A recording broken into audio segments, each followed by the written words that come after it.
ان الحمد للہ نحمده ونستعینه ونستغفره ونعوذ باللہ من شرور انفسنا ومن سیئات اعمالنا من يهده الله فلا مضل له ومن يضلل فلا هادي له واشهد ان لا اله الا الله وحده لا شريك له واشهد ان محمدا عبده ورسوله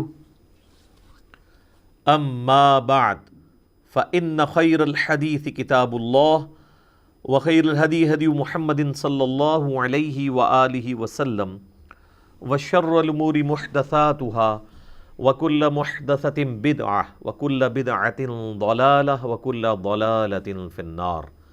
اعوذ بالله السميع العليم من الشیطان الرجیم من ہمزہ ونفخہ ونفثہ بسم اللہ الرحمن الرحیم رب اشرح لی صدری ویسر لی امری واحلل عقدۃ من لسانی یفقہوا قولی بسم اللہ الرحمن الرحیم ان اللہ وملائکتہ یصلون علی النبی یا ایہا الذین آمنوا صلوا علیہ وسلموا تسلیما اللہم صلی علی محمد وعلی آل محمد کما صلیت علی ابراہیم وعلی آل ابراہیم انک حمید مجید اللہم بارک علی محمد وعلی آل محمد کما بارکت علی ابراہیم وعلی آل ابراہیم انک حمید مجید اللہم ربنا آتنا فی الدنیا حسنۃ وفی الآخرۃ حسنۃ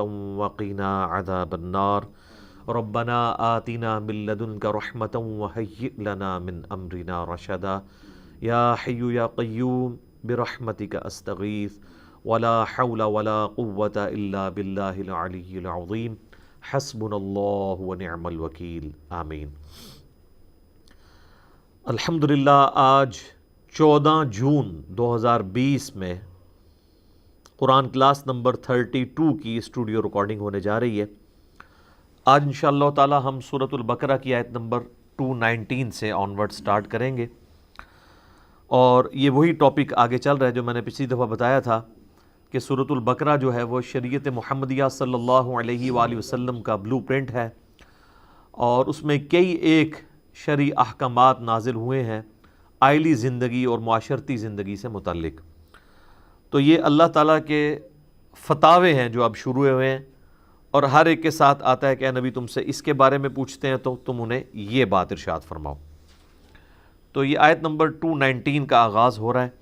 اعوذ باللہ من الشیطان الرجیم بسم اللہ الرحمن الرحیم. یسألونک عن الخمر والمیسر. اے نبی علیہ السلام آپ سے پوچھتے ہیں یہ شراب اور جوئے کے بارے میں. ابھی یاد رکھیے گا یہ ابتدائی خاکہ ہے، اس دور میں ابھی شراب حرام نہیں ہوئی تھی. ظاہر ہے کہ عرب کے لوگ جو ہیں وہ شراب کے ساتھ بہت زیادہ شغف رکھتے تھے، تو ایٹ لیسٹ 3 سٹیجز کے بعد اس کی فائنل حرمت نازل ہوئی سورۃ المائدہ کی آیت نمبر 91 کے اندر. تو یہ ابتدائی احکامات ہیں. آپ سے پوچھتے ہیں شراب اور جوئے کے بارے میں. قل فیہما اثم کبیر. فرما دیجئے کہ ان دونوں میں بہت بڑی برائی چھپی ہوئی ہے. ومنافع للناس. اور کچھ فائدہ بھی ہے لوگوں کے لیے. فائدہ کیا ہے کہ ظاہر ہے جوا کوئی جیتتا ہے تو اس کو فائنینشیل فائدہ ہو جاتا ہے. اسی طریقے سے شراب کا اگر کوئی کاروبار کرتا ہے تو اسے فائدہ تو ہوگا، یا وقتی طور پہ کوئی شخص غم مٹانے کے لیے شراب پی لیتا ہے تو وقتی طور پہ فائدہ ہوگا، لیکن ان دا لانگ ٹرم تو آپ کو پتہ ہے آج یعنی امریکن پریزیڈنٹ بھی شراب نہیں پی سکتا، ورنہ وہ اس پوسٹ کے لیے فٹ نہیں ہے. آج تو یعنی میڈیکل فیلڈ کے لوگ بھی اس بات کو مان رہے ہیں کہ یہ پھیپھڑوں کو خراب کر دیتی ہے اور اس طرح کے ایشوز ہو جاتے ہیں. انسان جو ہے وہ اپنا جو ذہنی لیول ہے وہ گرا بیٹھتا ہے، تو ایسا شخص لیڈرشپ کا اہل نہیں رہتا. تو اس میں گناہ بھی ہے اور فائدے بھی ہیں، دونوں چیزیں اللہ تعالیٰ نے بیان فرما دی. لیکن فرمایا وَإِثْمُهُمَا أَكْبَرُ مِن نَفْعِهِمَا، لیکن ان دونوں کے اندر جو گناہ چھپا ہوا ہے دنیا میں جو اس کی نحوست پڑنے والی ہے وہ بھی، اور جو آخرت کے اعتبار سے اس کے اندر عذاب ہونے والا ہے وہ زیادہ کبھی ہے، زیادہ بڑا ہے ان کے نفع سے۔ نفع تو وقتی طور پہ کسی کو حاصل ہو جائے گا۔ اچھا آپ دیکھیں گے سورۃ المائدہ کی آیت نمبر 19 میں، جہاں پہ 91 کے اندر جہاں پہ اسے حرام قرار دیا گیا ہے، وہاں پر بھی آپ دیکھیں گے کہ جوئے اور شراب کا ذکر سائیڈ بائی سائیڈ ہو رہا ہوگا۔ یہ دونوں چیزیں کو ریلیٹڈ ہیں، یعنی جو شراب نوشی کرنے والا ہے وہ جوئے کی لت کے اندر پڑے گا، اور جو جوا کھیلنے والا ہے وہ الٹیمیٹلی شراب نوشی کے اندر مبتلا ہوگا۔ بیسیکلی یہ دونوں جو ہیں وہ بیٹر فیکٹس آف لائف سے آنکھیں چرانے کے لیے یہ سب حرکتیں کی جاتی ہیں۔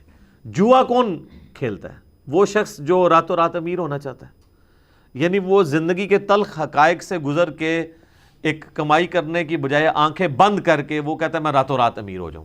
یہی ہے نا، شراب میں بھی یہی چیز ہے کہ جب انسان دیکھتا ہے کہ اب دنیا کے غم ہیں، ان مصیبتوں سے نکلنے کے لیے مجھے ایفرٹ کرنی پڑے گی، تو میں ایفرٹ تو نہیں کر سکتا، چلو شراب پی کے میں دوسری فیز میں چلا جاؤں غم بھلانے کے لیے۔ تو دونوں کے پیچھے مقصد ایک ہی ہے کہ جو زندگی کے تلخ حقائق ہیں جو اللہ تعالیٰ نے انسان کا مقدر کیے ہوئے ہیں، جس سے انسان کو گزرنا ہے، وَلَنَبْلُوَنَّكُمْ بِشَيْءٍ مِّنَ الْخَوْفِ وَالْجُوعِ وَنَقْصٍ مِّنَ الْأَمْوَالِ وَالْأَنفُسِ وَالثَّمَرَاتِ۔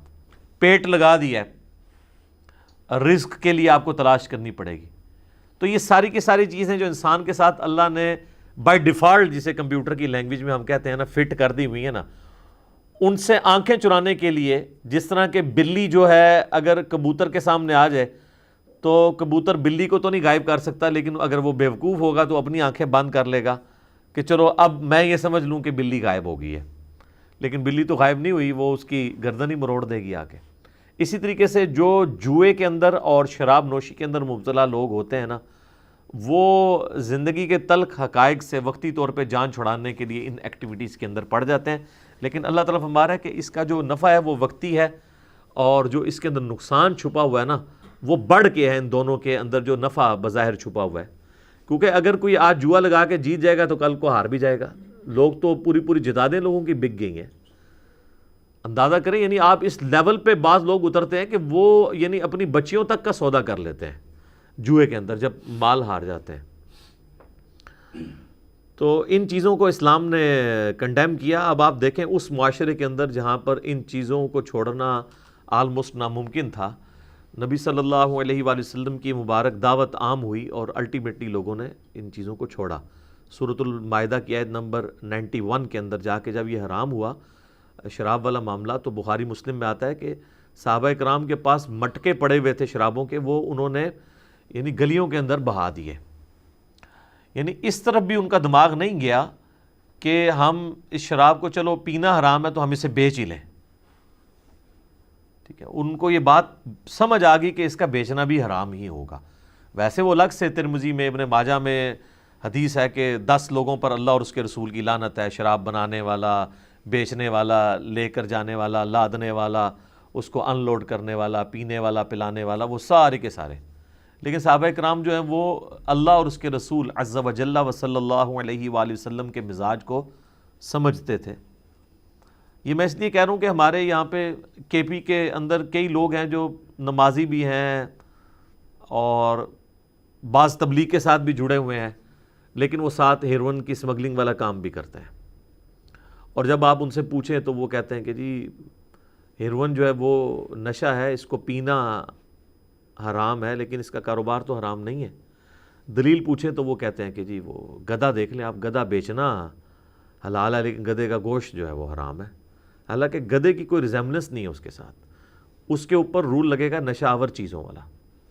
وہاں پہ علماء کافی کوشش کرتے ہیں، اور آپ دیکھیں افغانستان کے اندر تھوڑے وقت کے لیے جب 1996 کے اندر ملا عمر کی حکومت آئی تھی، ہمیں کئی معاملات میں ان سے اختلاف ہے، لیکن یہ ایک ان کی پازیٹیو چیز ہے کہ وہ افغانستان جس کے اوپر بلینز آف ڈالر امریکہ نے خرچ کیے تھے یہ ہیروئن کی جو پوسٹ کی جو کاشت ہوتی ہے اس کو ختم کرنے کے لیے، اور نہیں کر سکے، اور دنیا میں پہلے نمبر پہ ہیروئن سمگلنگ کرنے والا ملک جو ہے افغانستان تھا۔ ملا عمر کے ایک آرڈر کے اوپر یہ سارے معاملات ختم ہو گئے۔ زیرو پہ آ گیا.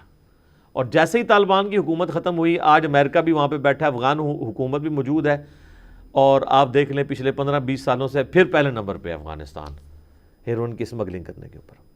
اور اس میں سے کئی ایک معاملات پاکستان کے ذریعے بھی ہو رہے ہوتے ہیں، پاکستان میں بھی چوری چھپے یہ کام چل رہا ہوتا ہے. ظاہر ہے کہ یہ پاکستانی کروڑوں روپوں کی 1 کلو یہ بکتی ہے ہیروئن، کافی زیادہ اس کا ریٹ ہے. تو تھوڑی سی بھی کوئی لے کے جانے میں کامیاب ہو جائے تو وہ کروڑوں اربوں روپیہ کما سکتا ہے. تو وہاں پہ دیندار لوگ بھی اس معاملات میں جڑے ہوئے ہیں، اور وہ نماز بھی پڑھتے ہیں، اور ایئرپورٹ پہ پکڑے جائیں تو نماز بھی پڑھتے ہیں اور ساتھ اپنی گرفتاری بھی دے رہے ہوتے ہیں، اور وہ سمجھتے ہیں کہ شاید یہ ہمارا کاروبار ہے اور دین اپنی جگہ. تو دین صرف چند رسومات کا یا عبادات کا نام نہیں ہے، بلکہ ٹوٹل اوبیڈینس ہے اللہ تعالیٰ کی. جب تک مکمل طور پہ اللہ تعالیٰ کا کوئی تابع فرمان نہیں ہوتا نا، اس وقت تک اس کا دین قابل قبول نہیں ہے، کیونکہ ادخلوا فی السلم کافہ ہے، اسلام میں پورے کا پورا داخل ہونا ہے. وَيَسْأَلُونَكَ مَاذَا يُنْفِقُونَ، اور اے نبی صلی اللہ علیہ وآلہ وسلم یہ آپ سے پوچھتے ہیں کہ اللہ کی راہ میں کتنا خرچ کریں، کیا خرچ کریں. قُلِ الْعَفْوَ، تو اللہ تعالیٰ کی طرف سے جواب آ رہا ہے کہ ضرورت سے زیادہ جتنا ہے نا سب ہی دے دو. سر یہی وہ چیزیں تھیں جس کی وجہ سے حضرت ابو ذر غفاری کا جھگڑا رہتا تھا حضرت معاویہ رضی اللہ تعالیٰ عنہ کے ساتھ. وہ کہتے تھے کہ تم نبی کے صحبت یافتہ ہو، تم نے اسی طریقے سے محلات بنانے شروع کر دیے ہیں جس طریقے سے رومن امپائر کے تھے، ہمیں تو یہ تعلیمات ہے ہی نہیں تھی. جبکہ حضرت معاویہ کا یہ موقف تھا کہ اگر کوئی شخص زکوٰۃ دیتا ہے تو وہ مال جوڑ بھی سکتا ہے، اور شرعی فتویٰ بھی اسی کے اوپر ہے، کیونکہ یہ آیات جو ہیں وہ ایک اعتبار سے منسوخ ہیں جب زکوٰۃ کا حکم نازل ہو گیا. لیکن ابو ذر غفاری کا موقف یہ تھا کہ یہ جو ناسخ و منسوخ والا معاملہ تم لے کے چل رہے ہو یہ تو عوام الناس کے لیے ہے. اگر یہی بات ہوتی تو نبی علیہ السلام بھی مال جوڑتے، آپ نے خود کیوں نہیں جوڑا؟ اور صحیح بخاری میں حدیث آتی ہے، آپ نے فرمایا کہ ابو ذر غفاری سے ہی فرمایا تھا کہ سامنے پہاڑ دیکھ رہے ہو نا، تو حضرت ابو ذر غفاری وہ احد پہاڑ تھا، 4-5 کلومیٹر تقریباً وہاں سے دور تھا. تو حضرت ابو ذر غفاری کہتے ہیں کہ میں دل میں سوچ رہا تھا کہ حضور مجھے کسی کام پہ بھیجیں گے، تو میں ذہن میں پلاننگ کرنے لگ پڑا کہ میں اتنے بجے جاؤں گا تو اتنے بجے واپس آ جاؤں گا اتنی دیر میں. تو آپ نے فرمایا کہ اگر یہ احد پہاڑ سونے کا بنا دیا جائے جو تقریباً 4-4.5 کلومیٹر کے اوپر پھیلا ہوا ہے، تو نبی علیہ السلام فرماتے ہیں میں اپنے پاس سوائے چند دیناروں کے کچھ نہیں رکھوں گا، سب کا سب اللہ کی راہ میں فوراً خیرات کر دوں گا. تو حضرت ابو ذر غفاری نے یہ حدیثیں نبی علیہ السلام سے سنی ہوئی تھی، پھر وفات تک بخاری مسلم میں آتا ہے. عائشہ کہتی ہیں کہ ہمارے گھر ایک مہینے، بعض کا 2 مہینے، بعض کا 3 مہینے بھی چولہا نہیں جلتا تھا، 2 کالی چیزوں کھجور اور پانی کے اوپر گزارا ہوتا تھا. تو نبی علیہ السلام کی وہ زندگی کو رول ماڈل سمجھتے تھے، اور وہ یہ کہتے تھے کہ تم لوگوں کے لیے جو نبی علیہ السلام کے صحبت یافتہ ہو، تم لوگوں کے لیے یہ معاملہ نہیں ہے کہ تم لوگ زکوٰۃ دو گے اور باقی مال جوڑتے جاؤ گے، بلکہ تمہارے لیے یہ والی آیات ہیں کہ جو شروع میں اسلام کی ایک مزاج کے طور پر اس اعتبار سے نازل ہوئی ہیں کہ آپ نے غریبوں کا خیال کرنا ہے. تو ان آیات کو وہ کوٹ کرتے تھے کہ ضرورت سے زیادہ سب کچھ اللہ کی راہ میں خیرات کر دیجیے. تو یہ دونوں ماڈل اپنی جگہ درست ہیں. ایک وہ ماڈل ہے جو تقوی کے اوپر بیس ہے، جو نبی علیہ السلام کے صحبت یافتہ لوگوں کا، یا جو لوگ چاہتے ہیں کہ ہماری قیامت والے دن ہمسائیگی پیغمبروں کے ساتھ ہو، تو پھر انہوں نے پیغمبروں والی زندگی گزارنی ہے. باقی اس میں کئی باتیں ہیں، وہ ابو ذر غفاری والا میرا کلپ آپ دیکھ لیں، اشک بار آنکھوں سے دیکھنے والا وہ کلپ ہے، جتنی دفعہ بھی لگائیں تو اس میں نے ساری چیزیں ڈسکس کی ہیں. تو اے نبی آپ سے پوچھتے ہیں کہ ہم کتنا اللہ کی راہ میں خرچ کریں؟ فرمایا کہ ضرورت سے زائد جتنا بھی ہو کر دو. کذالک یبین اللہ لکم الآیات لعلکم تتفکرون، بالکل اس طریقے سے اللہ تعالیٰ اپنی آیات کھول کھول کر بیان کرتا ہے تاکہ تم اس کے احکامات پر غور و تفکر کر سکو. تو یہ غور و تفکر کر کے اس کو امپلیمنٹ کرنا ہے بڑا مشکل کام ہے. یہ یاد رکھیے گا، یہ 2.5% کا جو معاملہ ہے، یہ 40واں حصہ یہ کم از کم ہے، ورنہ تو جتنا انسان اللہ کی راہ میں خرچ کر سکتا ہے وہ کرے، اس کو کرنا چاہیے. یہ تو کم از کم وہ فرائض ہیں جو آپ نے ادا کرنے ہیں، اور مال اللہ کی راہ میں خرچ کرنے کے اوپر میں نے پچھلی دفعہ کافی ڈیٹیل ڈسکشن کی تھی کہ سب سے آسان ذریعہ ہے جنت کمانے کا. اس کے لیے آپ کو کوئی ایفرٹ پوٹ نہیں کرنی پڑتی. مال ہے نا ایک بندے کا. اگر آپ دیکھیں ہمارے کئی پولیٹیشنز ہیں, اگر آپ ان کے یعنی بینک بیلنسز اور ان کے ایسٹس دیکھیں تو اربوں میں ہیں. تو میں نے کئی دفعہ بتایا کہ اگر کوئی شخص روزانہ 1,00,000 روپیہ خرچ کرے تو آلموسٹ 25 سے 30 سال چاہیے 1 ارب کو ختم کرنے کے لیے. گھر جا کے آپ کیلکولیٹر پہ حساب کر لیں. 1,00,000 روپیہ روز کا, مہینے کا نہیں. 1,00,000 روپیہ روز کا خرچ کریں تو مہینے کا کتنا بنے گا؟ 365 لاکھ. سال کا 30 لاکھ مہینے کا, 365 لاکھ سال کا. تو ایٹ لیسٹ آپ کو 3 سال چاہیے اس اعتبار سے کہ آپ جو ہے وہ 1,000 لاکھ تک پہنچے. اور بلین جو ہے وہ تو بہت بڑی رقم ہے. وہاں تک پہنچنے کے لیے آپ کو پھر ایک ایوریج جو انسان کا دل ہے نا جی, روزانہ 1,00,000 دفعہ دھڑکتا ہے. اور وہ آلموسٹ ایوریج جو 60-70 سال کی زندگی میں نا 3 ارب دفعہ دھڑکتا ہے. تو جن کے پاس میرے بھائی 3 ارب روپیہ ہے تو وہ اپنے دل کی دھڑکن کے اگینسٹ بھی 1,00,000 روپیہ روز کا خرچ کریں تو کم ہے. تو لوگوں کے پاس تو یہاں پہ جناب 3 ارب ڈالر بھی ہیں. 3 ارب تو چھوٹی رقم ہے. تو تھوڑی سی ایک نیت کرنے کی ضرورت ہے. باقی تو کوئی ایکسٹرا آرڈنری ایفرٹ پٹ کرنے کی ضرورت نہیں. کئی لوگ ہیں جو کتنی کمپنیوں کے مالک ہیں, وہ صرف چیئرمین کے طور پہ اسے دیکھ رہے ہوتے ہیں. باقی انہوں نے کوئی فزیکلی کوئی ان پٹ نہیں دینی ہوتی ہے. مینیجرز رکھے ہوئے ہوتے ہیں, انہوں نے CEO رکھے ہوتے ہیں, چیف ایگزیکٹو آفیسر جسے کہتے ہیں. وہ سال بعد ایک میٹنگ کر لیتے ہیں, ان کو ٹارگٹ دیتے ہیں, دیٹس آل, فارغ ہے. تو وہ مال خرچ کر سکتے ہیں اللہ کی راہ میں. ان کو تہجد پڑھنے کی, روزانہ اتنے سپارے پڑھنے کی اور یہ باقی کام کرنے کی ضرورت نہیں. مال خرچ کر کے اللہ کی راہ میں جو ہے وہ. سیدنا عثمان غنی رضی اللہ تعالیٰ عنہ نے کوئی نوافل پڑھ کے تو جنت نہیں کمائی ہے, نہ کوئی جنگ کے اندر کوئی کارہائے نمایاں جو ہے وہ پیش کر کے, بلکہ انہوں نے تینوں موقع پہ جو جنت کمائی ہے, جو جامع ترمذی میں مسند احمد میں حدیث ہے, وہ مال خرچ کرنے کے اوپر ہی ہے. ایک دفعہ جو ہے وہ مسجد نبوی کی توسیع کے لیے زمین لے کے وقف کی. دوسری دفعہ مسلمانوں کے لیے میٹھے پانی کا کنواں کھدوایا جو وہاں پہ ایک ایشو تھا. اور تیسری دفعہ جو ہے غزوہ تبوک کے موقع کے اوپر جو ہے وہ 700 اونٹ جو ہے وہ سامان کے لدے ہوئے وہ دے دیے اللہ کی راہ میں. اور آپ کو کتنے وہ دینار سونے کے نبی علیہ السلام جو ہے وہ الٹ پلٹ کرتے تھے اور فرماتے تھے عثمان جنتی ہے, آج کے بعد جو چاہے مرضی کرے. تو مال ایک بہت آسان ذریعہ ہے اللہ تعالیٰ سے جنت لینے کا, بشرطے کہ انسان تھوڑا سا حوصلہ کر لے. دیکھیں جو مشقت عبادت کے اندر ہے نا, وہ مال کے اندر نہیں ہے. میں لوگوں کے لیے بات کروں جن کے اپنے کاروبار چلے ہوئے ہیں. اب آپ نے مجھے یہ نہیں کہنا کہ ایک بندہ پورا دن مزدوری کرتا ہے, وہ مال بچارہ اتنی مشقت سے کما رہا ہے, اس کی تو بات بھی نہیں ہو رہی نا. وہ تو 1 روپیہ بھی خرچ کر دے گا نا, تو وہ اللہ تعالیٰ نیکیاں قیامت والے دن تولی نہیں جائیں گی, گنی نہیں جائیں گی, تولی جائیں گی. ہو سکتا ہے اس کی ایک کھجور جو ہے وہ 1 ارب روپے کے اوپر بھاری ہو. جو صحیح بخاری میں آتا ہے کہ وہ غزوہ تبوک کے موقع پر جب نبی علیہ السلام نے سارا سامان اکٹھا کروایا تو ایک انصاری صحابی تھا, اس نے یعنی پورا دن مزدوری کی ایک یہودی کے پاس, اور اس کو تھوڑے سے کھجوریں, اس بارٹر سسٹم تھا نا, کرنسی نہیں بلکہ کھجوریں اس کو ملی, اور وہ آ کے نبی علیہ السلام کی خدمت میں اس نے پیش کر دی کہ میری طرف سے یہ. تو وہاں پہ کچھ منافقین تھے جو اوپر سے تو کلمہ گو تھے, تو مذاق اڑانے لگے. انہوں نے کہا کہ یہ تھوڑی سی کھجوریں جو ہیں وہ رومن امپائر سے ٹکرانے جا رہے ہو, اس میں ان کھجوروں سے کیا ان پٹ ہوگی. تو نبی صلی اللہ علیہ وسلم نے وہ کھجوریں جو ہیں وہ سارے مال کے اوپر یوں بکھیر دی. آپ نے فرمایا یہ سارے مال کے اوپر بھاری ہیں, کیونکہ پیچھے اخلاص ہے.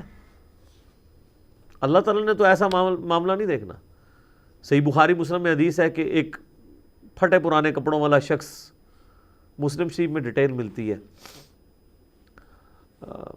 جس کے پاؤں میں جوتی بھی نہیں تھی, اور ایک جسے کہتے ہیں مفلس شخص تھا، صحابہ کے سامنے سے گزرا تو اس سے پہلے ایک امیر صحابی گزرا، تو نبی السلام نے کہا کہ اس کے بارے میں تمہارا کیا خیال ہے؟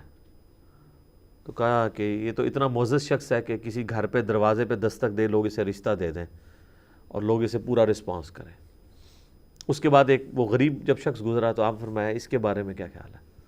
ان کا تو یہ کسی بھی دروازے پہ جائے دھتکار دیا جائے، اس کو کوئی اپنی بیٹی کا رشتہ دینے کے لیے تیار نہ ہو، اسے کوئی سیریس کرنے کے لیے اپنی مجلس میں بٹھانے کے لیے تیار نہ ہو۔ تو آپ فرمایا واللہ جو شخص پہلے گزرا تھا نا، یہ پوری دنیا اس سے بھر جائے، اللہ تعالیٰ کو یہ ایک بندہ ان سب سے بڑھ کر عزیز ہے۔ اللہ کے نزدیک تو کرائٹیریا کچھ اور ہے نا۔ صحیح مسلم میں حدیث ہے کہ جو میرے غریب صحابہ ہیں نا، وہ میرے امیر صحابہ سے 40 سال پہلے جنت میں چلے جائیں گے۔ وہ 40 سال اس لیے کہ 50,000 سال کا تو قیامت کا دن ہے، تو 50,000 سال کی جو مشقت ہے وہ تو سب نے کاٹنی ہے۔ اس میں جو غریب لوگ ہیں نا وہ 40 سال پہلے ہی چلے جائیں گے۔ ویسے انسان اپنی دیکھے تو پریکٹیکل لائف بھی 40 سال ہی ہوتی ہے، 15-20 سال تو ویسے ہی گزر جاتے ہیں۔ اگر آپ وہ سونے کے بھی نکال دیں 20 سال تو 8-10 سال پہ آ جاتی ہے بات۔ تو اس دنیا کی زندگی میں آپ نے جتنا وقت گزارا ہے نا، اتنے وقت پہلے ہی آپ جنت میں پہنچنے میں کامیاب ہو جائیں۔ اور مسلم شریف کے الفاظ ہیں کہ عبداللہ بن عمر غریب صحابہ کے پاس بیٹھا کرتے تھے اور یہ حدیث سنایا کرتے تھے، اور وہ کہتے تھے میں پسند کرتا ہوں کہ جو لوگ پہلے جنت میں داخل ہو جائیں گے میں ان کی صحبت اختیار کروں۔ تو یہ تو خیر ایک ڈیٹیل طلب ٹاپک ہے۔ یہ وہ چیزیں ہیں جو یعنی زہد والے صحابہ کو باقی صحابہ سے ممتاز کرتی تھی، اور آج بھی اسی طریقے سے رول ہے۔ یہ فی الدنیا والآخرہ، یہ جو اسی کے ساتھ ریلیٹڈ ہے، جو اللہ تعالیٰ اپنی آیات کھول کھول کر بیان کرتا ہے تاکہ تم اللہ تعالیٰ کے احکامات پر غور و تفکر کرو، دنیا کی زندگی میں بھی اور آخرت کی زندگی میں بھی اس کے فائدے کیا ہونے والے ہیں، اور اس کو نہ اللہ کے احکامات کی پیروی نہ کر کے نقصانات کیا ہونے والے ہیں۔ وَيَسْأَلُونَكَ عَنِ الْيَتَامَى، اور آپ سے پوچھتے ہیں یتیموں کے بارے میں۔ قُلْ إِصْلَاحٌ لَهُمْ خَيْرٌ، تو فرما دو کہ ان کی بھلائی کا سوچنا یہ بہتر ہے بنسبت اس کے کہ تم ان سے علیحدگی اختیار کرو۔ اب یہ جو میں نے اگلا ترجمہ کیا یہ محذوف ہے، اس کے اندر جب کہا جاتا ہے نا یہ کام تمہارے لیے بہتر ہے کرو، مراد یہ کہ نہ کرنے سے یہ بہتر ہے۔ وَإِن تُخَالِطُوهُمْ فَإِخْوَانُكُمْ، اور اگر تم انہیں اپنے کاروبار میں بھی اپنے ساتھ ملا لو تو تمہارے بھائی ہیں۔ وَاللَّهُ يَعْلَمُ الْمُفْسِدَ مِنَ الْمُصْلِحِ، اور اللہ خوب جانتا ہے بگاڑنے والے کو اور سنوارنے والے کو، کہ کون جو ہے وہ کس نیت کے ساتھ اٹیچ کر رہا ہے اور کون جو ہے وہ اللہ کی رضا کے لیے کسی یتیم کو اپنے ساتھ اٹیچ کر رہا ہے۔ کئی ایک ایشوز تھے، وہ سورہ نساء میں بھی آئے گا۔ بعض لوگ یتیم بچیوں کی پرورش کرتے تھے اس نیت کے ساتھ کہ وہ بڑی ہوں گی تو ہم خود نکاح کر لیں گے، تو وہ اللہ تعالیٰ نے منع فرما دیا سورہ نساء کے اندر کہ جس یتیم بچی کی تم پرورش کر رہے ہو نا اس سے تم نے نکاح نہیں کرنا۔ شرعاً نکاح جائز ہے لیکن کرنا اس لیے نہیں ہے کہ اس کا ولی کوئی نہیں ہے، تو پھر اس کو کلیریفائی کیا گیا سورہ نساء کے اندر کہ تمہارا کام یہ ہے کہ یتیم بچیوں کی اگر پرورش کر رہے ہو نا تو تم ان کے ولی بنو، اور ولی بن کے ان کا نکاح کسی اور کے ساتھ کرو، تاکہ اگر وہاں سے ان کو کوئی ظلم ان پہ کرتا ہے یا چھوڑتا ہے تو ان کے پاس پیچھے گھر ہو آنے کا۔ اور اگر تم نے خود ہی اپنے عقد میں لے لی اور تم نے ان پہ ظلم ڈھایا تو ان کے لیے تو جائے پناہ ہی کوئی نہیں ہوگی۔ کتنی حکمت ہے اس کے اندر۔ تو ایک حلال کام کو بھی بین کر دیا گیا کہ جس بچی کی پرورش تم کر رہے ہو تم خود اس سے نکاح نہیں کرو گے۔ یہ جو ایج کے ڈفرینسز ہیں نا، یہ تو ہمارے سب کانٹیننٹ کے ایشوز ہیں نا۔ عرب کے لوگوں میں تو یہ کوئی نہیں ہوتا تھا، ایک 50 سال کا ہے وہ 10-12 سال جو بالغ بچی اس سے شادی کر سکتا تھا 15 سال کی، تو اس لیے کوئی ایشو نہیں ہوا کرتا تھا۔ یعنی اس زمانے میں کئی لوگ ہیں کہ ان کی اپنی بچیاں جو ہیں وہ عمر میں بڑی ہوتی تھی، بیویاں اس سے چھوٹی ہوتی تھی۔ خود آپ دیکھ لیں نبی الاسلام کی بھی جو زوجہ ہیں سیدہ عائشہ، ان کی عمر سیدہ فاطمہ سے کم تھی، تو یہ وہاں پہ یعنی اس چیز کو کوئی معیوب نہیں سمجھا جاتا تھا۔ تو کہا گیا کہ اگر آپ پرورش کرو گے نا پھر آپ نے ولی بن کے اس کی شادی کہیں اور کرنی ہے۔ تو یعنی اللہ کو پتہ ہے کون فساد کی نیت سے کر رہا ہے، اور یہ ہے کہ ساتھ ان کو اپنے کاروبار میں بھی شریک کرو، اس اعتبار سے کہ تم واقعی اگر اپنے والا سٹیٹس انہیں دینا چاہتے ہو تو دو۔ پھر یہ بھی ہوتا تھا، سورہ نساء کے اندر آئے گا کہ تم یتیموں کی پرورش کرتے وقت نا، وہ چھوٹے ہیں تو ان کا جو جائیداد ہے نا اس کے تم کسٹوڈین بن جاؤ، اور اس کسٹوڈین بننے کے بعد ایمانداری سے اس جائیداد کا حصہ ان یتیموں پہ خرچ کرو. اور پھر اللہ تعالیٰ نے فرمایا کہ میں تمہیں اس میں بھی اجازت دیتا ہوں کہ اگر چاہو تو تم اس میں سے خود بھی کچھ استعمال کر سکتے ہو بقدر ضرورت.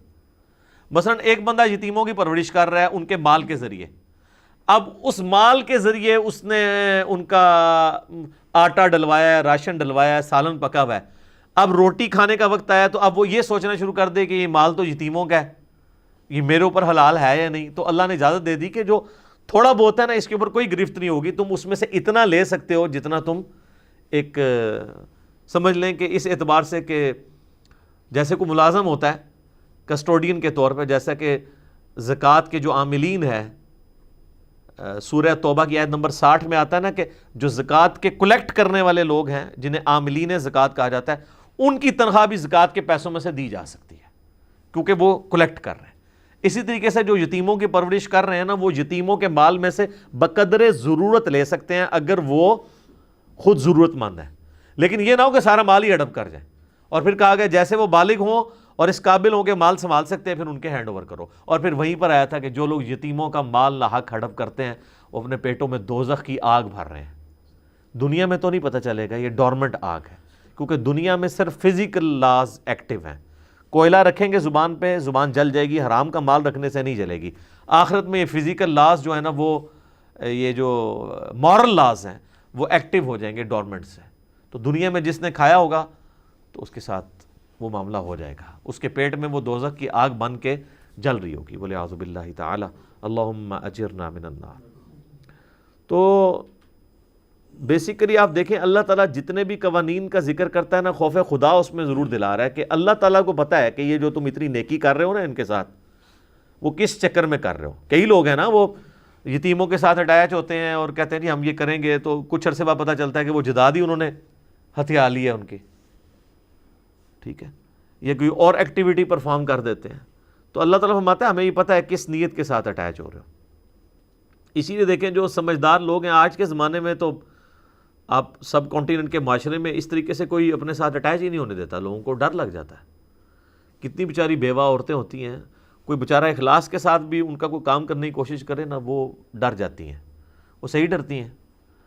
اور آپ دیکھیں کہ ایک مسلمان عورت ایک دوسرے مسلمان مرد کے شر سے ڈر رہی ہے. اور باقی وہ ایشو تو اس سب کانٹیننٹ کا اپنی جگہ ہے کہ ایک بیوہ یا طلاق یافتہ عورت کی دوسری شادی کو عیب سمجھا جاتا ہے. ورنہ اگر یہ قباحت ہمارے معاشرے سے ختم ہو جائے تو عورت کبھی بھی انسیکیور نہ اپنے آپ کو فیل کرے. شادی وہ کر لے تو پھر دوبارہ اس کو مرد کی ضرورت پڑ جائے. اور یہ جو عورتیں بھی اپنے مردوں کی قدر نہیں کرتی نا، میں ان سے بھی کہوں گا کہ یہ مرد جتنا بھی گیا گزرا ہونا چاہیے، نکھٹو بھی ہو، مرد کا ایک عورت کے سر پہ ہونا یہ خود اتنا بڑا شیلٹر ہے کہ یہ شیلٹر آپ کروڑوں روپے دے کے بھی حاصل نہیں کر سکتے. ایک تو اس کی جنسی ضرورت پوری ہونا وہ تو بہت چھوٹی چیز ہے، اصل چیز یہ ہے کہ اس کے لیے ایک شیلٹر ہے. جس گھر کے اندر مرد ہوتا ہے وہاں پہ عورت جو ہے وہ ملکہ ہے، چاہے وہ مرد کچھ بھی نہیں کرتا، عورت کے پچھلوں کی کمائی کے اوپر ہی وہ گھر کے معاملات چل رہے ہوں یا عورت کے گھر والے سپورٹ کر رہے ہوں، تب بھی مرد کا ہونا بہت بڑی سپورٹ ہے. اکثر عورتیں ناشکری کر کے نا اس طرح کی بول دیتی ہیں کہ بھی تو کیا ادھر ویلا مستنڈا پھرتا ہے، تیری کیا ہے، لیکن پتہ نہیں ہے کہ مرد نہ رہے نا تو نہ آپ کی دولت کام آتی ہے نہ آپ کے رشتہ دار کام. یہ ساری کی ساری عیاشی، ایون اپنے پیسے پہ بھی یا اپنے میکے والوں کے پیسوں کے اوپر بھی عیاشی کا جو معاملہ ہے یہ ڈیپینڈنٹ ہوتا ہے کہ آپ کے سر کے اوپر مرد ہو. باقی تو بخاری مسلم کی حدیث ہے نا کہ نبی علیہ السلام فرمایا کہ اللہ تعالیٰ نے عورت کی ایک نیچر ایسی بنائی ہے کہ پوری زندگی اس کے ساتھ نیکی کرو نا، تب بھی تھوڑی سی تمہاری طرف سے اسے تکلیف پہنچے تو وہ کہے گی کہ جب سے میں تیرے عقد میں آئی ہوں میں نے سکھ کا ایک دن بھی نہیں دیکھا. یہ حقیقت بات ہے. اچھا، اور یہ چیز اس کے ایک تکیہ کلام کے طور پہ وقتی طور پہ وہ ٹیمپرامنٹ لوز کرتی ہے، اور اس کا طریقہ یہ ہے کہ جب اس کا موڈ ٹھیک ہو پھر آپ پوچھیں تو وہ کہے کہ نہیں توبہ توبہ جی اس ٹائم غلطی نہ لی گال نکل گئی سی، ٹھیک ہے. لیکن اسی اگلے لمحے اگر اسی دن کوئی اور لڑائی جھگڑا ہو پھر دوبارہ وہ کوٹیشن یونیورسل ٹروتھ ریپیٹ ہو جائے گا. یعنی ہمارے ساتھ تو ایسے ہوتا رہتا ہے، آپ لوگوں کا نہیں پتا، ٹھیک ہے. تو اس لیے نا عورتوں کے غصے کو بالکل نارمل لینا چاہیے. وہ اللہ تعالیٰ نے ان کے اندر سیفٹی والو رکھا ہے کہ وہ فوراً غصے کو بھول بھی جاتی ہیں، کھوری نہیں ہوتی ہے الا ماشاء اللہ، لیکن زیادہ تر ایسا نہیں ہوتا. تو اللہ تعالیٰ ہمارا ہمیں پتہ ہے کہ کون اصلاح کی نیت سے یتیموں کے ساتھ اٹیچ ہے اور کون اپنے چکر کے اندر ہے. وَلَوْ شَاءَ اللَّهُ لَأَعْنَتَكُمْ، اگر اللہ تعالیٰ چاہتا تمہیں مشکل میں بھی ڈال سکتا تھا. اب یہ جو جملہ ہے نا کہ اللہ چاہتا تمہیں مشکل میں بھی ڈال سکتا تھا، اس کے پیچھے وہی قیامت مضمر ہے جو میں اتنی دیر سے ڈسکس کر رہا ہوں کہ اللہ نے اجازت دے دی ہے کہ آپ یتیم کو اپنے ساتھ اٹیچ کر سکتے ہو، اس کے کھانے میں سے بقدر ضرورت لے سکتے ہو. اگر اللہ تعالیٰ یہ کام یعنی اگر کر دیتا کہ بھئی تم وہاں پہ جاؤ گے تو تم ان کا پنکھا نہیں چلا سکتے یا اس روٹی میں سے نہیں لے سکتے، اپنا ٹفن ساتھ باندھ کے لے کے جاؤ، تو کتنی مصیبت بن جاتی. اس سے یہ بات پتہ چلی کہ بعض لوگوں کو جو تھوڑے تھوڑے معاملات میں تقوی کا ہیضہ ہو جاتا ہے نا، وہ بھی غلط ہے. اس کو تقوی بنا کے ہی پیش کرنا چاہیے، دینی حکم کے طور پہ نہیں پیش کرنا چاہیے. جیسا ہم اپنے خلفائے راشدین کے بارے میں کبھی کوٹ کر دیتے ہیں کہ جی وہ انہوں نے دیا جلایا ہوتا تھا جب کوئی حکومتی کام وہ کر رہے ہوتے تھے اور اچانک ان کا بیٹا آ گیا تو اس کو بجھا دیتے تھے. یہ جسٹ تقوی ہے، یہ ان کی ایکٹیویٹیز حلال و حرام کے کیٹیگری میں فال نہیں کرتی تھی. اور ویسے اللہ کے فضل سے جتنے لوگ یہ بیان کر رہے ہوتے ہیں نا، وہ تو ڈائریکٹ حرام کھا رہے ہوتے ہیں. مثالیں آپ کو یہ بیان کر رہے ہوتے ہیں اور خود وہ ڈائریکٹ حرام کھا رہے ہوتے ہیں. یہ کام کرنے کا تو انہوں نے سوچا بھی نہیں ہوتا، لیکن آپ کو اس چکر میں انہوں نے ڈالا ہوا ہوتا ہے. کیونکہ اکثر یہ آپ کو دیندار لوگ بتا رہے ہوتے ہیں نا، تو آپ دیکھیں وہ دیندار لوگ وہ ہوتے ہیں کہ جو مسجد میں اگر اے سی چلا ہو تو وہ ملازم کو ڈانٹ دیتے ہیں اور سخت گرمیوں میں بھی نہیں چلانے دیتے. اور آپ اگر سیڑھیاں چڑھ کے ان سے اجازت لے کے ان کے گھر میں چلے جائیں تو وہاں پہ 24 گھنٹے اے سی چل رہا ہوتا ہے. اور اس کا بل کون دے رہا ہوتا ہے؟ مسجد کی انتظامیہ. یہاں وہ آپ کو سنا رہے ہوں گے اور ماشاءاللہ آپ کی آنکھوں میں آنسو بھی آ جائیں گے کہ یار یہ مولانا صاحب کتنے زبردست ہیں. آپ کو پنکھے بند کرتے ہوئے نظر آئیں گے. وہ پنکھے اس لیے بند کر رہے ہوتے ہیں تاکہ آپ کی آنکھوں میں دھول جھونکے اور آپ کو یہ بتائیں کہ میں بہت زیادہ ہمدرد ہوں اس سسٹم کا. ورنہ اگر یہی صورتحال ہو تو وہ اپنے اے سی کا بھی تو خیال کر رہے ہوں. وہاں نہیں آپ کو نظر آئے گا. جنریٹر بھی لگے ہوئے ہوں گے، یو پی ایس بھی لگے ہوئے ہوں گے، اور مسجد کے اندر آپ کو یعنی پرانے پنکھے نظر آ رہے ہوں گے. اے سی بھی لگے ہوں گے تو آن نہیں ہوں گے یا پیچھے کنیکشن نہیں ہوں گے. یہ آپ یہ آبزرو کر سکتے ہیں. تو یہ سب کچھ جو ہے نا وہ سارے کے سارے معاملات اس طریقے سے چل رہے ہوتے ہیں. تو اگر آپ ان سے یہ ڈسکشن شروع کریں گے نا، وہ آپ کو پھر یہ آیتیں سنائیں گے کہ یہ اللہ تعالیٰ نے دیکھیں اجازت تو دی ہوئی ہے نا. اور وہ اجازت سبسسٹنس لیول کے اوپر تھی کہ آپ نے یتیم کے ساتھ اس کا کھانا شیئر کرنا ہے. یہ تو نہیں ہے کہ ڈائریکٹ اس کے جناب پلاٹ بیچ کے تو آپ نے اپنا بینک بیلنس بنا لینا یا گاڑی نکلوا لینی ہے. یہ تو کہیں بھی نہیں اللہ نے کہا ہوا. تو جتنی اجازت تھی وہ اسی لیے قرآن میں بار بار آتا ہے کہ معروف طریقے پہ، جسے عرف عام میں سمجھا جائے. تو اس کو تو کوئی بھی برا نہیں سمجھے گا عرف عام کے اندر کہ آپ اگر کسی یتیم کی پرورش کر رہے ہیں اور اس کے مال میں سے اس پہ خرچ کر رہے ہیں، تو کبھی کھانے کا ٹائم ہوا ہے تو وہ آپ روٹی اس کے ساتھ ایک شیئر کر لیتے ہیں. اس کو تو کوئی بھی نہیں برا سمجھے گا. وہ کہیں گے نہیں یار اتنا کچھ کر بھی تو رہا ہے نا. لیکن اگر آپ وہ جناب اس کا کوئی پلاٹ بیچ کے آپ جو ہے وہ گاڑی نکلوا لیتے ہیں تو سارے کہیں گے یار اس چکر ہی سی. ٹھیک ہے. تو اللہ تعالیٰ نے کہا میں نے ریلیکس تمہیں کیا ہے. اللہ تعالیٰ چاہتا تو اس لیول پہ مشکل میں بھی ڈال سکتا تھا کہ ان نیٹی گریٹیز کو بھی پکڑنا شروع کر دیتا، لیکن نہیں. ان اللہ عزیز حکیم، بے شک اللہ تعالیٰ غالب ہے اور حکمت والا ہے. یہ اللہ تعالیٰ کی جو دو خصوصیات ہیں نا قرآن میں کئی دفعہ ریپیٹ ہوئی ہیں، عزیز حکیم. یہ دونوں کٹھی آتی ہیں کیونکہ یہ بیلنس کرتی ہیں.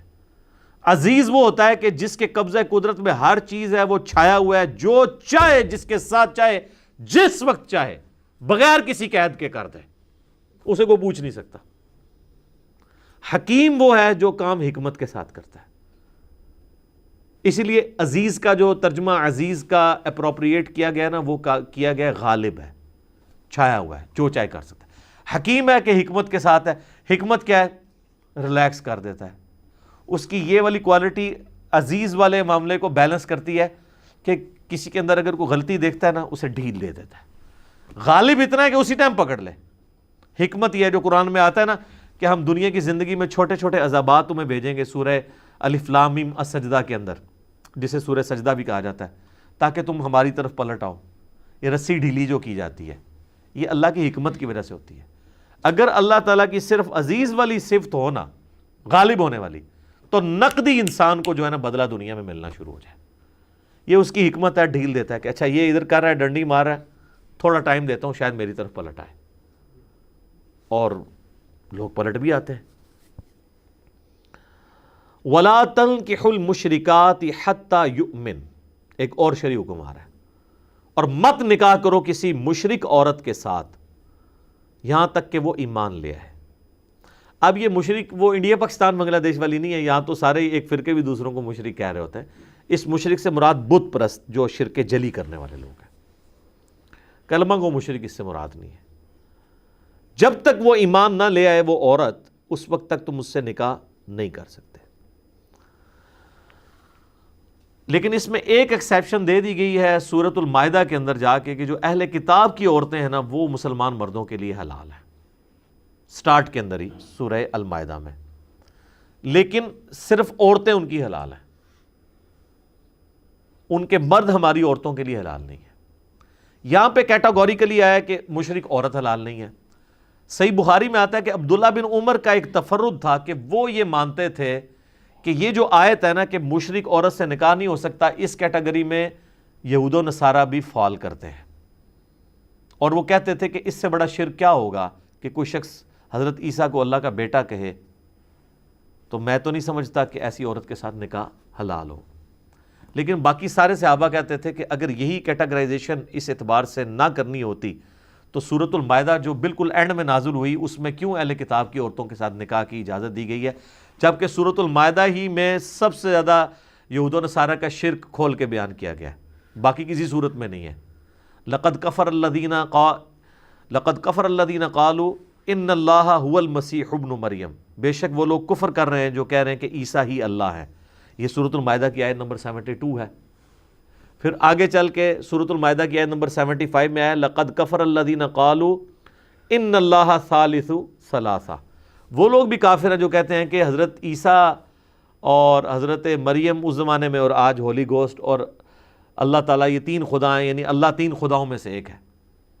ٹھیک ہے، تو جو سورۃ المائدہ یہود و نصارہ کے خصوصاً کرسچنز کے شرک کو کھول کے بیان کر رہی ہے، وہ کیوں شروع میں اہل کتاب کی عورتوں کے ساتھ نکاح کو حلال قرار دے رہی ہے؟ اس لیے کہ اہل کتاب جو ہیں وہ آسمانی مذہب کے ماننے والے ہیں، ان میں ریلیکسیشن دی گئی۔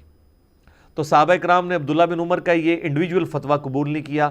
اجماع صحابہ اسی پہ ہے کہ جو یہود و نصارہ کی عورتیں ہیں ان کے ساتھ نکاح حلال ہے۔ اب میرا ایک معصومانہ سوال ہے، کیا یہود و نصارہ کی عورت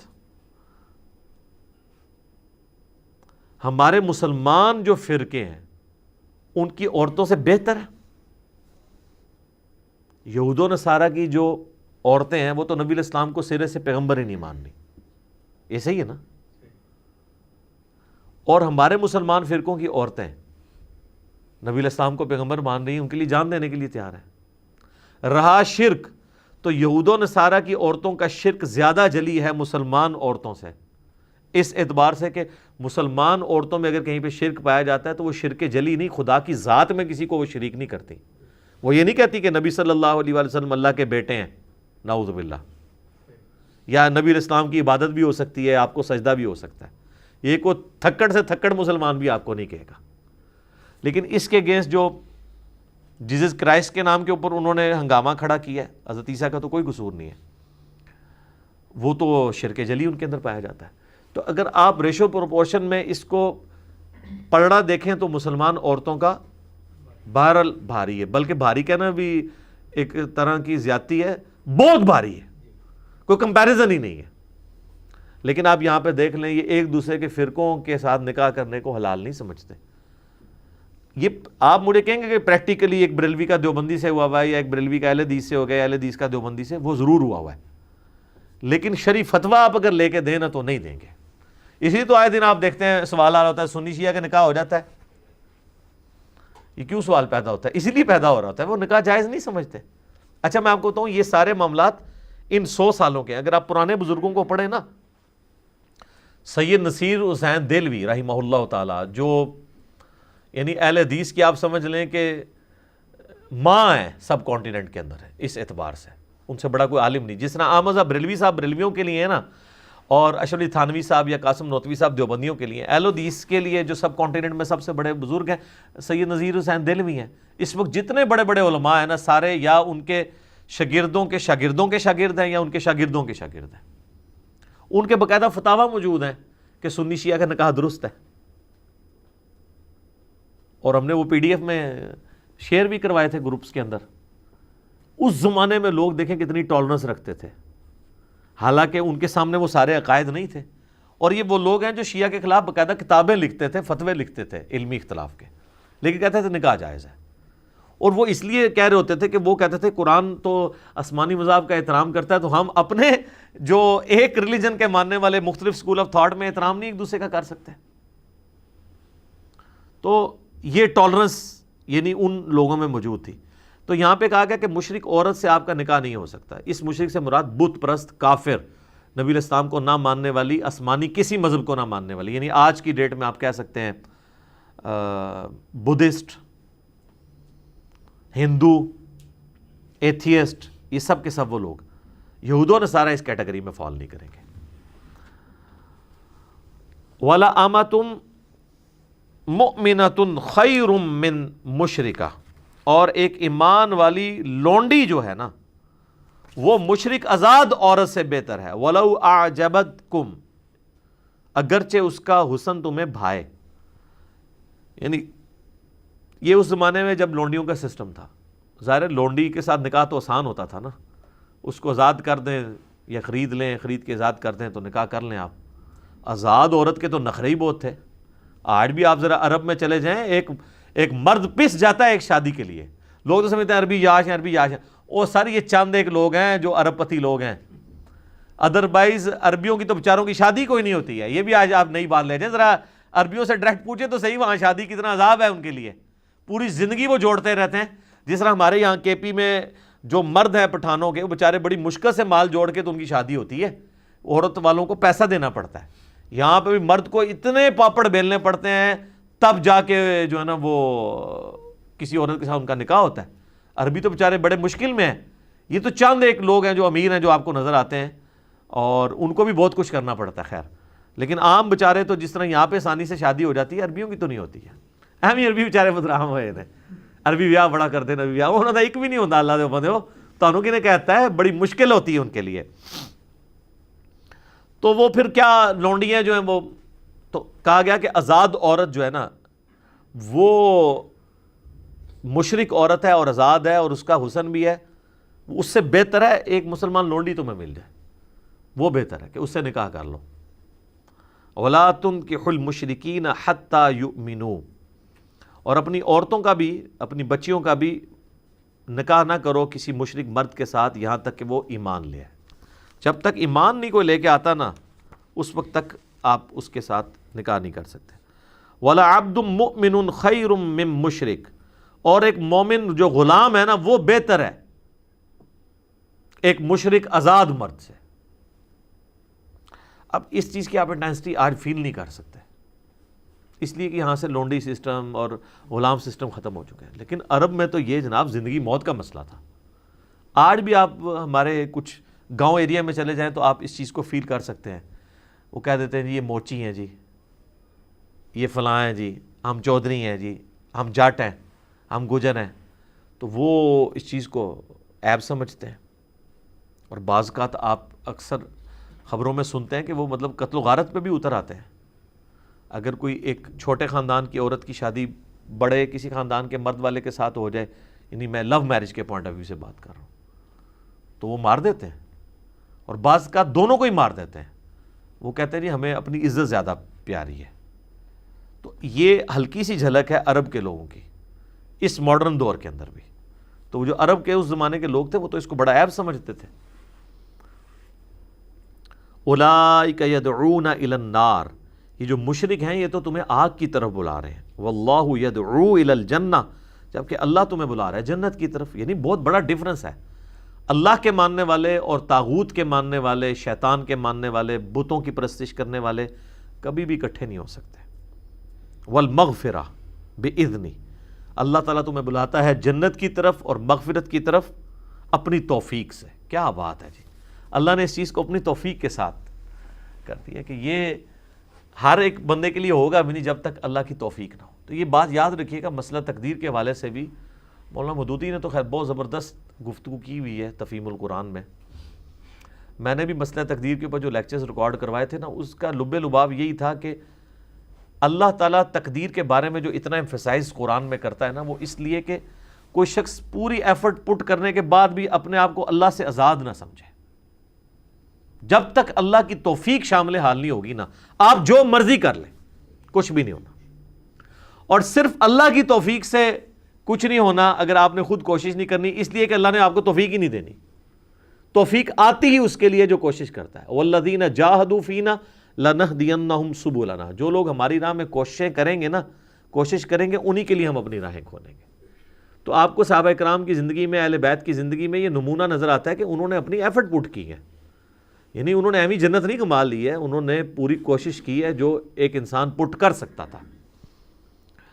تو اللہ تعالیٰ تمہیں جنت کی طرف اور مغفرت کی طرف بلاتا ہے بِإِذْنِ, اپنے اذن سے, اپنی توفیق سے. وَيُبَيِّنُ آيَاتِهِ لِلنَّاسِ لَعَلَّهُمْ يَتَذَكَّرُونَ, اور وہ اپنی آیات کھول کھول کر بیان کرتا ہے تاکہ لوگ اس سے نصیحت حاصل کر سکیں. یہ کھول کھول کے بعد اس لیے یہ لفظ بولا جاتا ہے, جب دیکھیں اب یہ بار بار یہ لفظ ریپیٹ ہو رہا ہے کہ کوئی شخص یہ نہ کہ یہ کس قسم کی یعنی جو ہے وہ نعوذ باللہ کوئی سیکسی قسم کی گفتگو ہو رہی ہے. حالانکہ آپ دیکھیں بڑی لمٹس کے اندر ہے, ایک لمٹ کو کراس نہیں کیا جا رہا, اور پھر بنیادی آئلی زندگی کو ڈسکس کیا جا رہا ہے. تو اتنی باریکی میں جانے کی کیا ضرورت ہے؟ تو اللہ تعالیٰ ہمارے ہم اس لیے کر رہے ہیں کہ تمہیں کھول کھول کے آیات بیان کریں کہ کسی کو کوئی وہم باقی نہ رہ جائے. تو یہ ایک اچھے استاد کی علامت ہوتی ہے کہ وہ جو ہے وہ 5 منٹ کا کلپ نہیں بناتا بلکہ 50 منٹ کی پوری گفتگو سمجھاتا ہے. کیونکہ 5 منٹ کے کلپ میں تو 50 سوال اور پیدا ہو جائیں گے, اور 50 منٹ کی گفتگو میں اگر کہیں سے کوئی وسوسہ سر اٹھائے گا تو اس کا جواب اس کو مل جائے گا اس میں. تو اچھا فلم لوگ پوری دیکھتے ہیں, اگر کسی فلم کا کوئی کلپ شیئر کروا دینا, کہتے ہیں پورا لنک بھیجو.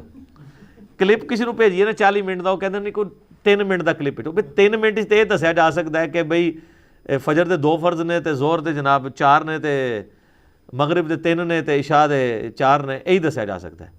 3 منٹ نماز کا طریقہ تو نہیں دسیا جا سکتا, کیونکہ نماز کا طریقہ بتائیں گے تو وہ اس ٹائم کتنے طریقے مارکیٹ میں ہیں, تو آپ کو بتانا پڑے گا یہ غلط کیوں ہے, یہ ٹھیک کیوں ہے, اس پہ ان کے کیا دلائل ہیں, اس پہ ہمارے کیا دلائل ہیں, اس پہ جب آپ یہ پیش کریں گے تو آگے سے وہ یہ کہانی کرائیں گے, جب وہ یہ کہانی کرائیں تو آپ نے یہ کرنا ہے. تو اس کے لیے بھی رفع دین کا لیکچر جناب 2 گھنٹہ اور 11 منٹ کا ہی ہوگا نا, وہ 11 سیکنڈ کی ویڈیو تو نہیں ہو سکتی. وَيَسْأَلُونَكَ عَنِ الْمَحِيضِ, اور اے نبی علیہ السلام آپ سے پوچھتے ہیں عورتوں کے حیض کے بارے میں.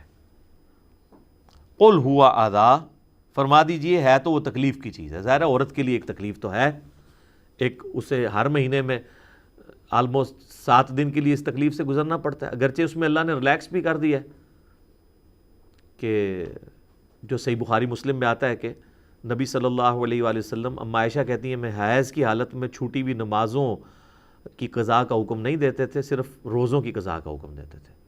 تو نمازیں تو معاف کر دی گئی ہیں, لیکن روزے چھوٹیں گے تو وہ ادا کرنا ہے. لیکن باقی اس جو تکلیف سے گزرنا ہے, ظاہر ہے اپنی صفائی ستھرائی کا اہتمام کرنا ہے, یہ ایک تکلیف کی چیز تو ہے. تو فَاعْتَزِلُوا النِّسَاءَ فِي الْمَحِيضِ, پس عورتوں سے الگ رہو حیض کی حالت میں. اب یہ الگ رہنے کی جو تشریح ہے نا وہ قرآن کے اندر نہیں ہے, وہ بخاری اور مسلم کے اندر ہے.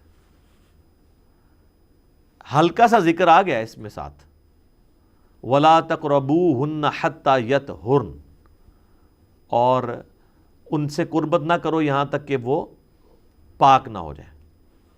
لیکن اس قربت سے مراد انٹر کورس ہے, باقی قربت الاؤ کی گئی ہے جو بخاری مسلم میں حدیث ہے.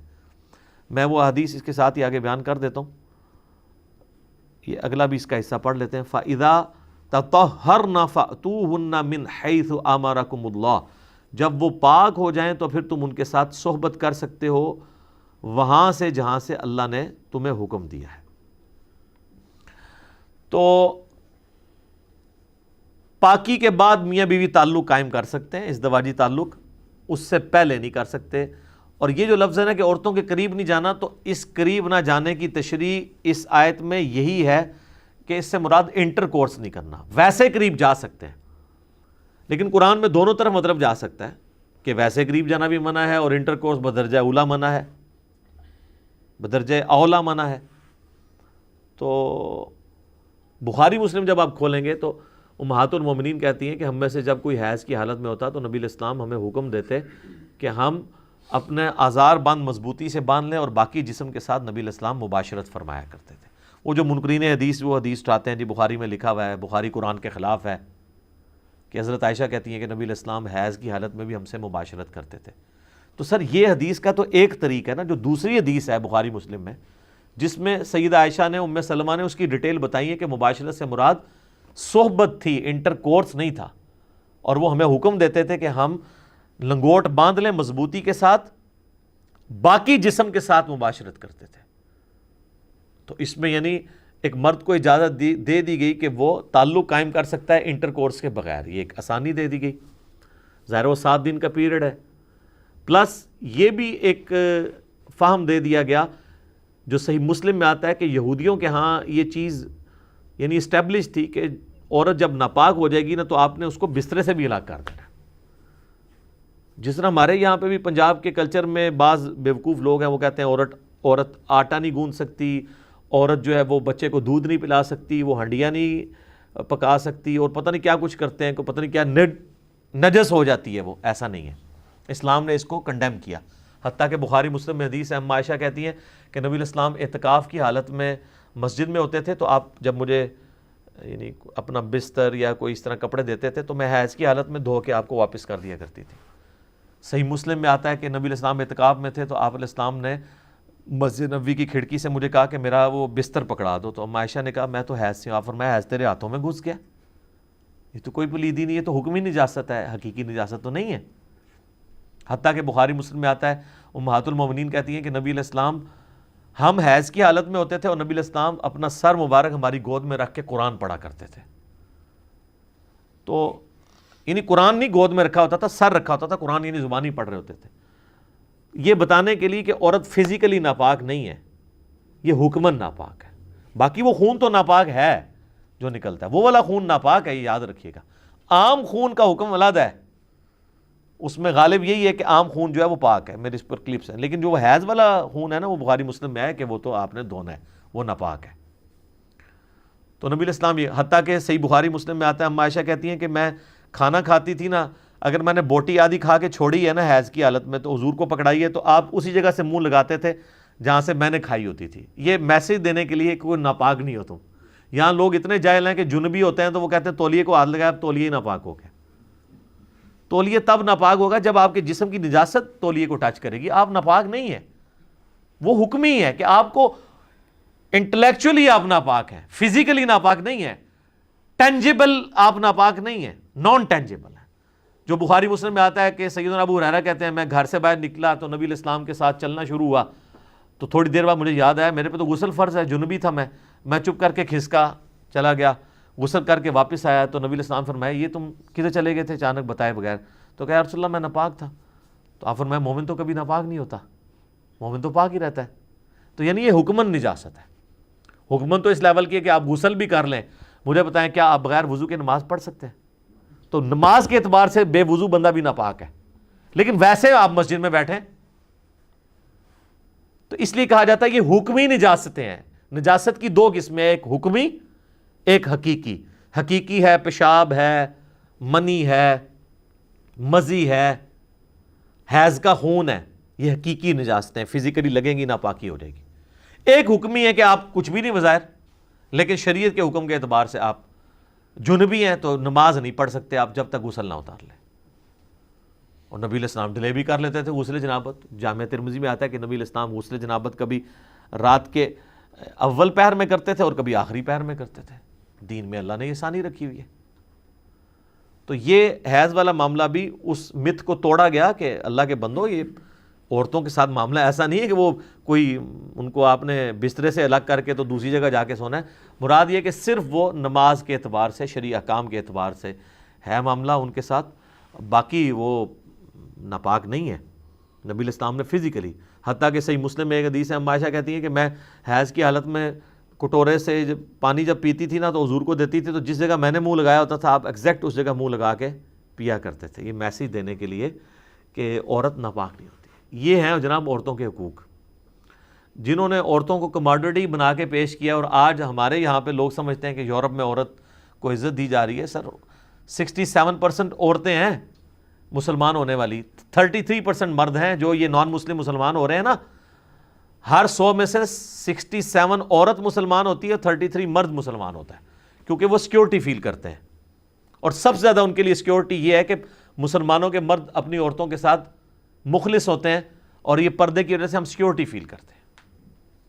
اب تو خیر پردے کے بہانے میں، پردے پہ بھی کبھی بولوں گا کہ اب تو عورتوں کے لیے پردے کا بہانہ یہ کرونا نے حال ہی کر دیا ہے. چپ کر کے جناب لاؤ، جنہوں شرم آمدی سی نا پردہ کرنے تو چلو ہوں جڑا ہے کورونے تو شرما کے کر لے، ٹھیک ہے، تو کم از کم ثواب ملے یا نہ ملے، کم از کم حرام سے تو وہ بچ جائے گی عورت. ان اللہ یحب التوابین ویحب المتطہرین، بے شک اللہ تعالیٰ توبہ کرنے والوں کو بھی پسند کرتا ہے اور صاف ستھرے رہنے والوں کو بھی پسند کرتا ہے. تو اس آیت پہ خیر ڈیٹیل گفتگو ہو سکتی ہے کہ صاف ستھرے رہنے والے، اس کانٹیکسٹ میں احادیث بھی موجود ہیں کہ انصار مدینہ کے اندر ایک خوبی پائی جاتی تھی کہ وہ یعنی مٹی کے ساتھ استنجا کرنے کے بعد پھر پانی سے بھی استنجا کیا کرتے تھے. تو اس کانٹیکسٹ میں یہ آیت نازل ہوئی کہ یہ زیادہ پاکیزگی کا خیال رکھنے والے، ویسے تو مٹی بھی پاک کر دیتی ہے، لیکن اس چیز کو پسند کیا گیا کہ کوئی شخص مٹی کی استعمال کرنے کے بعد یا ٹیشو استعمال کرنے کے بعد پانی سے بھی طہارت حاصل کرے، کیونکہ پانی سے طہارت پرفیکٹ حاصل ہوتی ہے ایز کمپیئر ٹو مٹی کے اور باقی چیزوں کے. اور اگر کوئی صرف پانی استعمال کرتا ہے تو اس کے لیے مٹی استعمال کرنا ضروری نہیں ہے، نہ ٹیشو استعمال کرنا ضروری ہے، پانی خود بخود ساری صفائی کر دیتا ہے. تو باقی انشاءاللہ تعالیٰ آیات ہم اگلی دفعہ ڈسکس کریں گے. اللہ تعالیٰ سے دعا ہے جو حق بات میں نے کہی اللہ تعالیٰ ہمارے دلوں میں راسخ فرمائے. اگر جذبات میں میرے منہ سے کوئی غلط بات نکل گئی تو اللہ تعالیٰ ہمارے دلوں سے ہی معاف کر دے. ہمیں کتاب و سنت کی تعلیمات پر عمل کر کے دوسرے بھائیوں تک پہنچانے کی توفیق عطا فرمائے. سبحانک اللہم و بحمدک، اشہد ان لا الہ الا انت، استغفرک و اتوب الیک، وما علینا الا البلاغ المبین. جزاکم اللہ خیرا.